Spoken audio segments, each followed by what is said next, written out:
Until you love yourself and really have self-acceptance along with self-awareness, you will not have nice days. You will have anxiety, you will have down days, you will struggle. Here's what's so fucked up and amazing about this. Attention is the #1 asset. Hi, my loves. I cannot believe I'm introducing you to this guest today, the one, the only Gary Vaynerchuk. Gary, welcome to Leave Room for the Magic podcast. It is very surreal and fantastic to have you here today. I'm thrilled to be doing it. Likewise. Well, I cannot say thank you enough for saying yes to my audacious ask when I met you at the Shangri-La in Toronto. You're a true hero of mine. I've been following you for a long time, and it's a pleasure to have you here. Happy to be here. Thank you so much. And this goes back to, you always have to ask, like us bumping into each other when I was having a business meeting in Toronto, you being in the hall working, running up to me. I'm in an incredible place in my career where this is happening often, right? I'm so flattered, I'm humbled. And because I'm so flattered and humbled, I still want to leave room to do this in a world where, like, and I know that I'm 5 minutes late, so this will be 15 minutes, in a world where I'm still behind on like 3 of the biggest meetings I could have for 15 minutes. My admins always ask me, like, why are we doing this? Yeah. And they're coming from a good place. And I'm starting with this because I want everybody to hear this for 5 different reasons. Yeah. It's because I love the game of entrepreneurship and people building. You're in a place now that I've been in. And I know me being on here changes the course of this podcast. I know in my mind consciously that you'll now be able to say that I've been on the show and you will book better guests. And your journey is now different. That's humbling to me. And I need to keep, and everybody listening, if you're lucky enough to be further along in your journey, you need to keep having capacity to leave people deposits of good. This is a deposit of good. And listen, for everybody who's listening, and there's been thousands of you that ran up to me and said, and I said, no, I'm sorry, I just don't want to promise or underdeliver. Or even worse, I've said yes, but got lost in my inbox. Or, when I changed admins, they lost some, like, there's plenty of times I've said yes to something as audacious as your request and it didn't happen. And that sucks, and I'm trying to get better at that. But more often than not, I've learned how to be humbly real and say, hey, I just can't, Karlee, I apologize, but good luck. Yes. But I'm pumped that when I said yes to you, that we're here now, and I'm excited to do this. And I hope that people learn 2 things from that little mini story that we started with. 1, always ask. Yes. Many of you have seen me, and you've been so sweet. You know how busy I am, so you haven't even asked. Let me decide if I can or can't. And, it's okay if you ask nicely like you did, ask nicely. And, and 1 out of every 100 times I say yes. And 1 out of every 10 times that I say yes, it gets fully done because it doesn't get lost. And here we are. And then for everybody else who's lucky enough to be a little further along, keep giving back. I just put out a video of me buying a lemonade for $20 because I grew up doing lemonade, and somebody in 1985 stopped and gave me $10, and I'll never forget it. Here I am as a 47-year-old man, 40 years later, telling you a story of a biker. I can literally see him driving down Tingley Lane, stopping and giving us $10 to fill up his lemonade, his bike bottle, and it changed my life. Maybe it got me even more happy or addicted or believing in my entrepreneurial journey. So I know I'm talking a lot, but I want to tell that story because in the story of how we even got here, there's 2 massive layers and levers to pull. 1, always ask nicely, and 2, always give back to the game that got you there.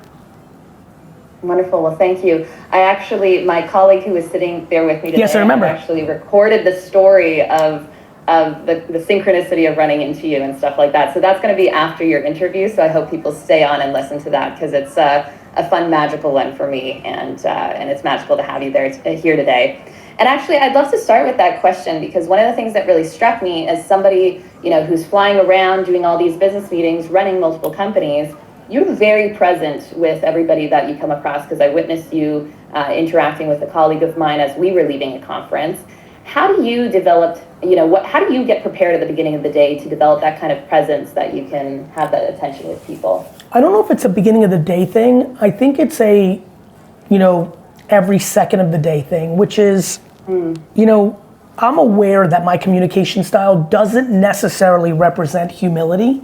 I speak with heavy conviction, I'm competitive, I'm ambitious. These are all things that may elude if you're not paying close attention, and I don't expect anyone to pay close attention to me. Everyone's busy, they don't need to be worried about me, but the hardest thing to see for everybody who consumes me on the internet is the humility, right? Like Julian's filming me right now, right?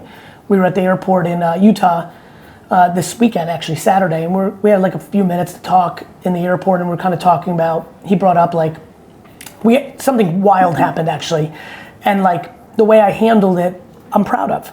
It was a very weird sitch, and I would say it was acceptable, if not expected, for me to handle it differently, and I handled it with grace, calmness, empathy for the person that made the massive mistake, and we had this nice moment. We were walking, and he kind of talked about some of his friends in his world who aren't into entrepreneurship, don't really know me outside of like, you know, I'm pretty omnipresent at this point. If you're into social media, you've seen me, and you know, they're surprised and intrigued by the things he says. Others on my team, they know me because they see me behind the scenes. You got to see a little bit of that by just happening to be out in the wild, where I was like in the wild. Do you know what I mean? Yes, yeah, absolutely. But that was a micro moment. We were 5 seconds. You could have gotten a good version of someone. These people really know me, and I think the answer to your question is humility. Why am I present? Because I don't think I'm better than you when you and I interact. I like that. You know, I think I understand why people want to interact with me. Yeah. But that even humbles me more. Yeah. You know, and so I think humility is imperative. I think genuine curiosity, I'm curious. So I like meeting people I know, I like to know their story.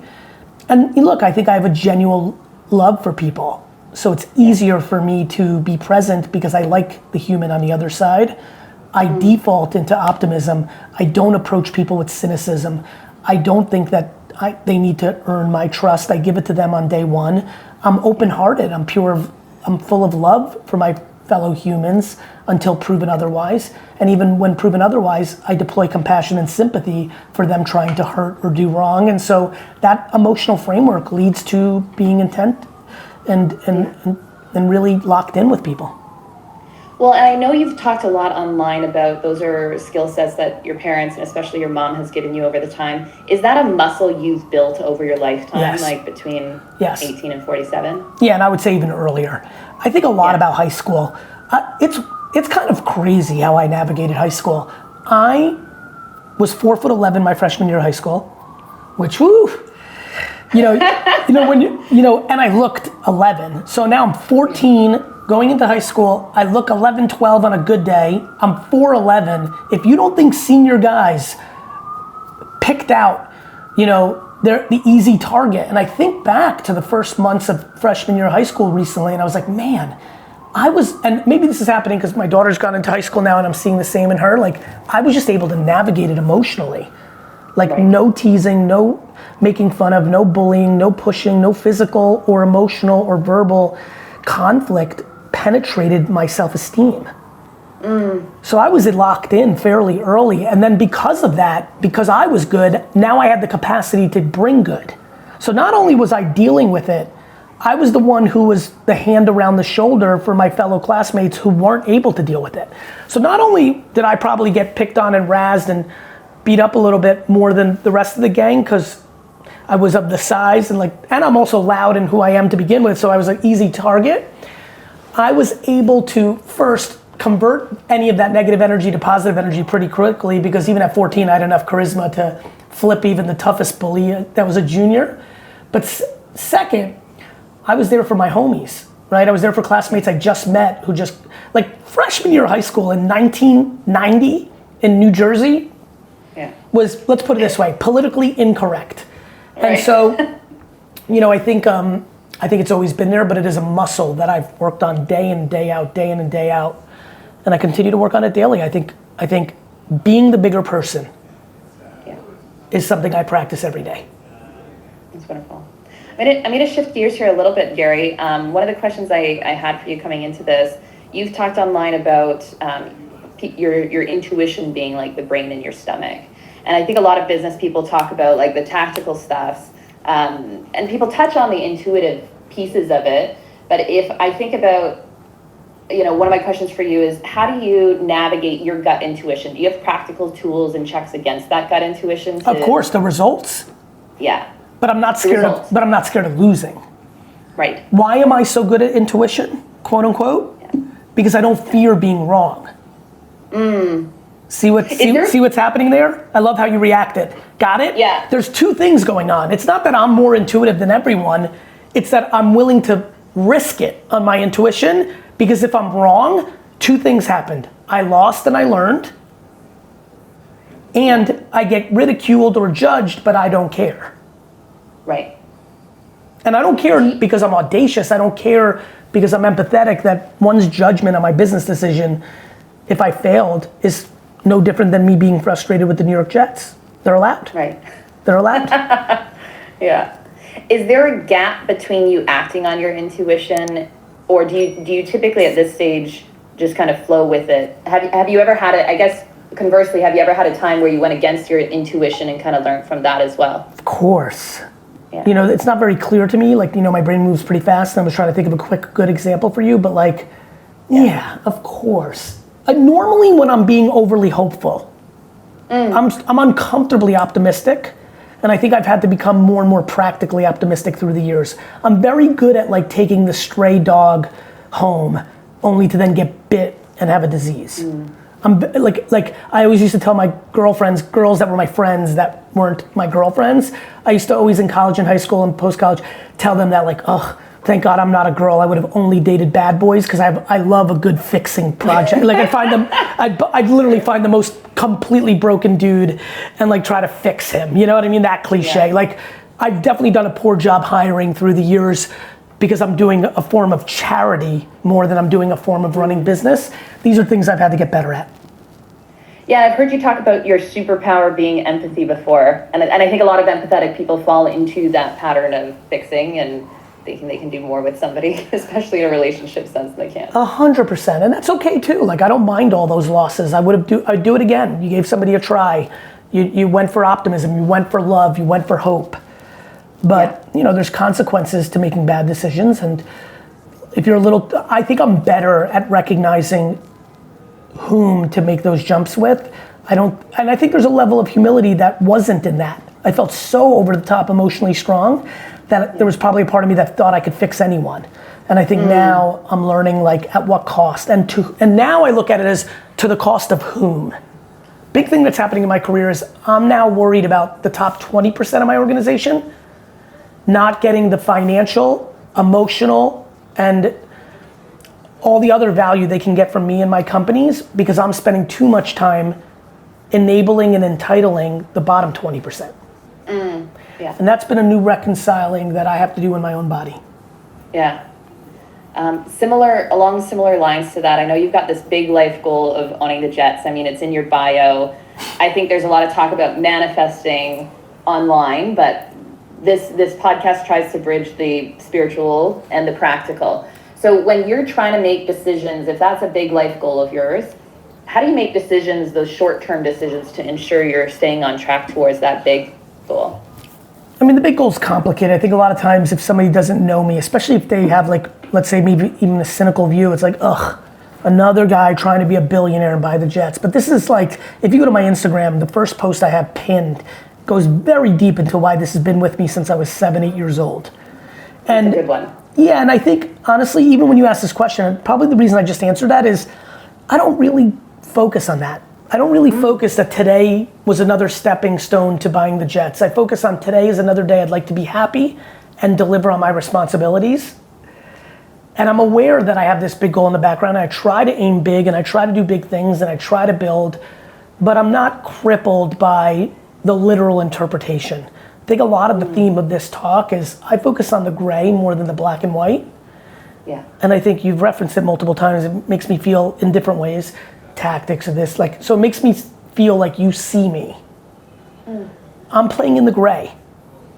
You know, I'm playing in the gray. And I think the gray is where the magic is. The black and white is obvious. Like, again, like you said, I can literally go Google or YouTube how to blank, blank, blank, and know how to do everything on earth. Literally. Yeah. For free. How to is nothing. I know how to get more muscles, like get in the gym, tear up my muscles, put fucking protein in it as much as possible quickly after. And you know, but even though I want some more muscles and I've started to get a little bit of a chest because I'm doing more and more push-ups, I don't do it, thus I don't have it, right? And so like people know how to do things. I mean, almost everything people ask me in business, they know how to do because they can Google it. They don't know how to get themselves to do it. And that's why I'm so passionate about mindset and gratitude and empathy and patience. That's why I created VeeFriends, to create these characters that embody. I want the world to fall in love with Patient Panda, because then patience will be cooler. I want the world to fall in love with Resilient Red Devil, because I think resilience is not being championed enough right now. I think we're over coddling too much in certain situations, which is actually creating entitlement and insecurity. You can't, like, if you over coddle your children and the world, it will lead to entitlement and insecurity. Yeah. And so you gotta find the balance. Meanwhile, comforting and being there for people is amazing. So how do we find a balance? That's why the balance. Well, it's neat. It's been very cool to see your messaging, and I'll direct people if they're not familiar with your messaging and everything. But thank you for championing self-awareness and these great emotional spectrum that we all have and navigate. And thank you so much for your time and being here today. I really appreciate it. The magic's in the gray. You heard it from Gary Vaynerchuk. You're being very sweet because you're being dead on time, and I'm gonna be sweet in return and say something else. Which is, I hope for everybody that's listening, let me throw out a couple themes we didn't get to touch on, but are kissing cousins of everything we just talked about. Yeah. Until you love yourself and really have self-acceptance along with self-awareness, until that happens, you will not have nice days. You will have anxiety, you will have down days, you will struggle. Here's what's so fucked up and amazing about this. You get to decide. Life is gray. Life is beauty is in the eye of the beholder. Literally, for everyone who's listening. And I can like feel like somebody who's never heard of me right now, listening, crying. I can feel it. Karlee, that's how intense, this is why I want to stay, based on this momentum. Until you love yourself, nothing will happen. And good news, you're allowed to love yourself because you're the judge and the jury. Yeah. And you have to get out of blame to love yourself. You blaming your parents for shit is allowing you to have a package, a container to continue to not love yourself.